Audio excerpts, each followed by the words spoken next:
her door. The week after a long weekend always seemed to go by slowly.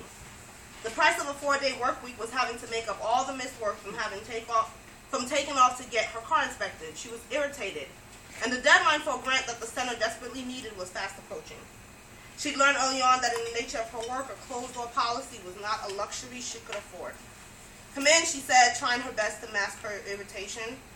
The door opened slowly, and she saw Renee. Almost instantly, Alana knew that whatever was causing Renee to interrupt her work was serious. "Hey, what's up?" Alana put her pen down and took her reading glasses off.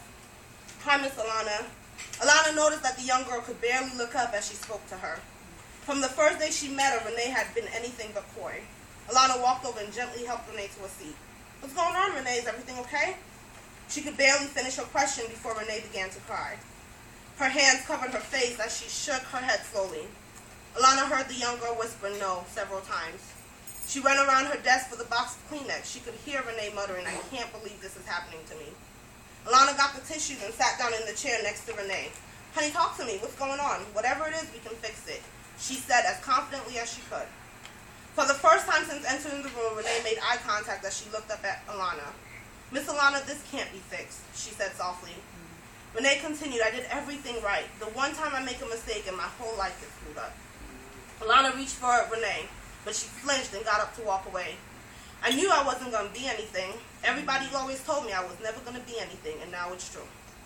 Alana reached for her again. "Honey, I'm confused. Slow down and explain to me what's going on." With tears in her eyes, Renee looked up at Alana. "Miss Alana, I'm so ashamed. I don't even want to tell you." As a show of support, she grabbed Renee's hand and walked her back over to the chairs. "You don't ever have to be ashamed to tell me anything." Alana quoted a line from a Liddell song in hopes that it would cause her to loosen up. She continued to hold on to the girl's hand.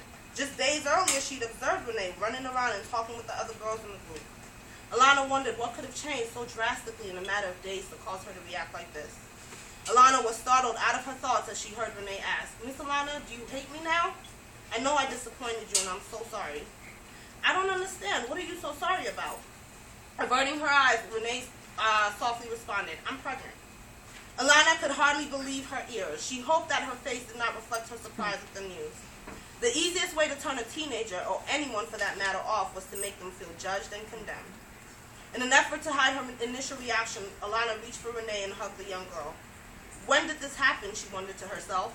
To the best of her knowledge, Renee was a good girl. She didn't have time to engage in risky behavior. Between her obligations for school, the journey house, college applications, and her part-time job, it would seem that she would not have time for anything else.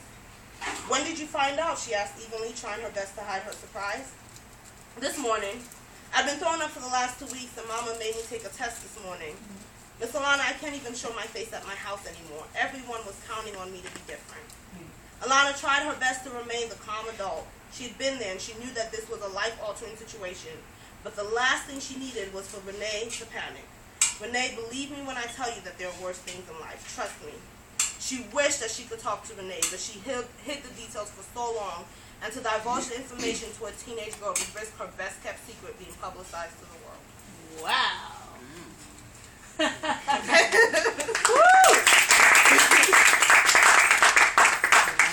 So in this scene, without giving too much away, Alana has taken on, so as I mentioned, it's a coming-of-age story of a young lady that's finding herself. She's been through a lot of just heartbreaking situations, including a bad breakup, disappointments with her dreams, and so she takes on a mentoring role of somebody else.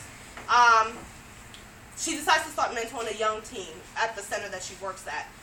And Renee is doing exactly what Alana found herself doing just years back. And so it's almost like she's having an out-of-body experience where she's watching somebody else do the exact same thing that she's doing. But through her relationship with Renee, she kind of has to reconcile some of the things that have happened in her life. So it's a story of healing, not just for herself, but of, healing and mentoring someone else. Very nice. Keep on reading. Keep on reading, okay. I'm just going to read a couple more pages. This is taken from chapter 21. Sometimes forgiveness is more for you than the other person. Those were the words spoken by Pastor Paul on Sunday, which served as further confirmation for what she needed to do. After 3 rings, her father picked up the phone. "Hello?" "Hi, Dad," Alana responded. She hoped that her voice did not reflect the sense of obligation she felt. She knew it was a sad day when she was calling her own father more out of obligation than a desire to talk to him. "How are you, baby girl?" "I'm fine. How are you? Happy birthday." "I'm fine," her father responded. "I was wondering if you were going to call your old dad." It was his attempt at a joke. "It's been a long day and I was just busy with work." "Oh, okay, that's good to hear. How's work?" Alana could hear the faint excitement in her father's voice. She had learned early on that there were 2 things that her father was good at: deflecting issues off himself and being vulnerable with his family. She had spent many nights praying that the man she married would not possess these same attributes. As much as she loved her mother, she doubted that she could stay in a relationship like her parents. "Everything is great. Things are running very smoothly." Her response was short and sweet, the usual way she responded to him. It really was a shame that at her age, the damage done in their relationship seemed irreversible. "Listen, Dad, I have to run," Alana lied. "I have a lot of work to get done, and I just called to wish you a happy birthday." The olive branch was short, but at least she made an attempt. There was a short pause. Even over the phone, the tension could be cut with a knife. Seconds later, the question came ringing out. "Why did it take you so long to come back home?" Her father sounded sincere, but he and Alana had never been one for sentimentality. I'm sorry, Alana had to be sure she heard the question correctly. "Listen, I know our relationship has not been the best. There have been so many things that I wish I could do over. One of those things is to undo the damage that caused you to move so far away. I've always wondered if there was something I did that made you stay away for so long." Alana had never considered the question before. The fact was that she'd moved because she was chasing her dreams. She could not say for certain that their volatile relationship had nothing to do with it, but it was hard to explain tunnel vision to some people. Mm-hmm. "Anyway, thanks for calling me. We'll talk soon." Her father had understood her silence. "Dad," Alana breathed a long sigh. If stubborn Willie Jones could extend his own olive branch, the least she could do was accept it. "You had nothing to do with that decision." Technically, she wasn't lying. "You and Mama raised me to be independent and to fend for myself. At the time, all I really wanted was to be able to make a name for myself." "I understand, baby girl." She could tell that her dad was disappointed with her response. "The truth is," she continued, "I wish we could have had a better relationship, but my leaving was not so much about leaving your home as it was about trying to create a new home for myself." "What do you mean?" her dad asked. Alana could no longer hold the thoughts to herself. "Daddy, you were sometimes downright cruel. I remember talking to Mom after the cancer scare and being upset and panicked because I knew that if anything happened to her, you may not take care of me or Grace." Her father attempted to interrupt, but now she was on a roll. "I didn't so much care about myself because I was already an adult. But all I could think about was little Grace. Daddy, you were selfish. Most times it seemed you loved the bottle more than you loved your own family." She hadn't meant for the words to come out the way they did, but she couldn't help herself. For the first time in her life, she was given the opportunity to release the thoughts and disappointments that he never seemed to care about. "I'm sorry you felt that way, Alana." She could hear the hurt in his voice. "Baby, I wish I could explain to you the types of demons I was fighting." Wow. All right.